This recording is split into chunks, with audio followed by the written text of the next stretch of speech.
इस एक्सप्लेनर में आपका स्वागत है। आज हम शास्त्रीय संस्कृत व्याकरण की एक ऐसी पहेली को सुलझाने वाले हैं जो किसी जटिल पजल से कम नहीं है। मतलब एक वाक्य के अंदर शब्द अपना अर्थ और अपनी भूमिका आखिर तय कैसे करते हैं। चलिए बिना किसी देरी के इसे डिकोड करते हैं। फटाफट एक नज़र डालते हैं कि आज हम किन पड़ावों से गुजरने वाले हैं। हम शुरू करेंगे प्राचीनों के व्याकरण से, फिर नंबर बनाम व्याकरणिक कारक, असली कर्ता की पहचान, मुख्य अर्थ पर विवाद, शब्दों को आपस में जोड़ना और आखिर में अंतिम भाषाई समन्वय। तो हमारा पहला पड़ाव है प्राचीनों का व्याकरण। एक बात समझ लीजिए, प्राचीन भारतीय भाषाई परंपराओं में व्याकरण कोई उबाऊ नियमों की किताब नहीं थी। इसे एक गणितीय समीकरण जैसी सटीकता के साथ देखा जाता था। संस्कृत व्याकरण को एक ऐसे इंट्रिकेट कोड या जटिल प्रणाली की तरह सोचिए जहां हर एक छोटे से प्रत्यय और शब्दांश का एक बहुत ही विशिष्ट और अकाट्य काम होता है। वाक्य का अंतिम अर्थ बनाने में हर एक हिस्सा किसी मशीन के जरूरी पुर्जे की तरह काम करता है। अब आते हैं हमारे दूसरे पॉइंट पर, संख्या बनाम ग्रामेटिकल कारक। यहाँ स्रोत पाठ एक कमाल का फ्रिक्शन या टकराव सामने लाता है। जब किसी शब्द के अंत में कोई विभक्ति या प्रत्यय जुड़ता है तो उसका असल काम क्या होता है? क्या वो मुख्य रूप से हमें ये बता रहा है कि काम कौन कर रहा है, या फिर ये बता रहा है कि काम करने वालों की तादाद कितनी है? और ध्यान दीजिए, ये कोई छोटी मोटी बात नहीं थी।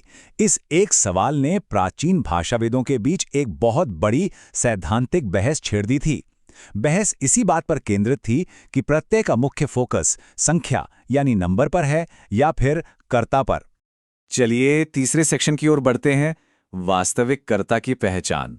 उस बड़े सवाल को अनपैक करने के लिए हमें सबसे पहले ये अलग करना होगा कि इस पूरे व्याकरणिक ढांचे में आखिर कर्ता या काम को करने वाला होता क्या है। कर्ता वो स्वतंत्र एजेंट है जो क्रिया करता है, लेकिन यहाँ एक पेच है।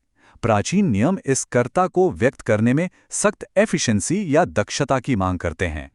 जैसा कि ये प्राचीन नियम कहता है, अनभिहिते।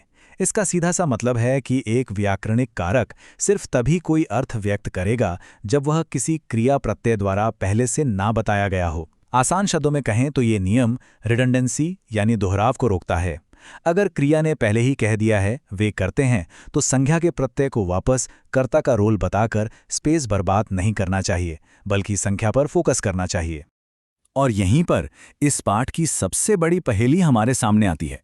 जरा सोचिए, अगर प्रत्यय अपना पूरा जोर एक वचन या बहुवचन बताने में लगा रहा है ताकि फालतू दोहराव ना हो, तो हम विश्वास के साथ कैसे जान सकते हैं कि असल में कर्ता है कौन?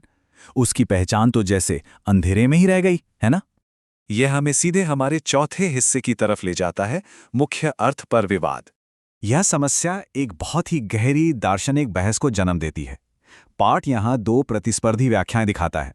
एक पक्ष डटकर कहता है कि प्रत्यय मुख्य रूप से संख्या को दर्शाता है, जबकि दूसरे पक्ष का स्पष्ट मानना है कि कर्ता या कर्म का रोल ही सबसे प्रमुख है।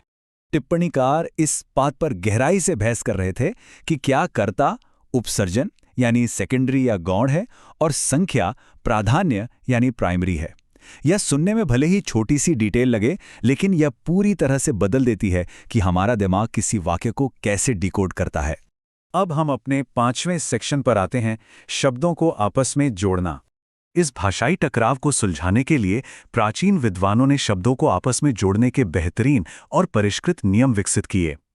यहीं पर आता है समानाधिकरण का कॉन्सेप्ट, यानी वाक्य विन्यास संबंधी समानता। अगर एक शब्द मुख्य रूप से संख्या को दर्शाता है तो लॉजिक के हिसाब से उसे उस शब्द के साथ सामंजस्य में रहना ही होगा जो कर्ता का काम कर रहा है। दोनों को एक ही इकाई की तरफ इशारा करना पड़ेगा, वरना वाक्य टूट जाएगा। आप स्पष्ट रूप से देख सकते हैं कि विद्वानों ने वाक्यों का विश्लेषण करने के लिए कितना सटीक तार्किक प्रवाह इस्तेमाल किया, बिल्कुल आज के सॉफ्टवेयर कोड को कंपाइल करने की तरह।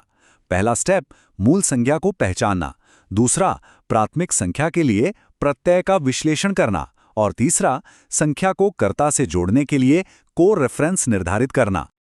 लेकिन क्या हो जब सीधा मैच संभव ही ना हो?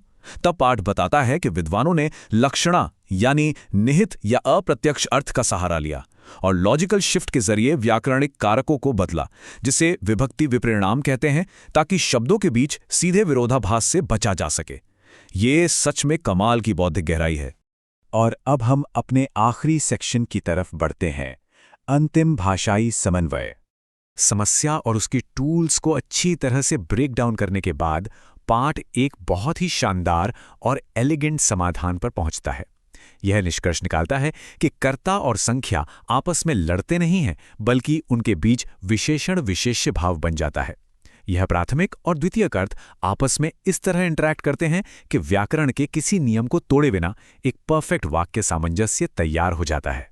इस टेबल को देखिए, ये उस फाइनल हार्मनी को बिल्कुल साफ कर देता है। भले ही नियम के हिसाब से संख्या यानी नंबर वो प्राथमिक चीज है जो व्यक्त की जा रही है, यानी वो विशेष्य है, लेकिन कर्ता और कर्म उस संख्या को बहुत ही खूबसूरती से क्वालिफाई करते हैं, यानी उसके विशेषण बनते हैं, और इसी तरह ये पूरा भाषाई समीकरण सॉल्व हो जाता है। अब जरा सोचिए, अगर प्राचीन ग्रंथों के हर एक शब्दांश, हर एक प्रत्यय को इस स्तर की गणितीय सटीकता के साथ डिजाइन किया गया था, तो हम आज की आधुनिक रोजमर्रा की भाषा में कितने सारे छिपे हुए अर्थों को मिस कर रहे हैं। ये वाकई हमें अपनी भाषा और मानव संचार के इस सूक्ष्म तंत्र को एक नई नज़र से देखने पर मजबूर कर देता है। आज के इस एक्सप्लेनर से जुड़ने और इस भाषाई पहेली को हमारे साथ सुलझाने के लिए आपका बहुत बहुत शुक्रिया।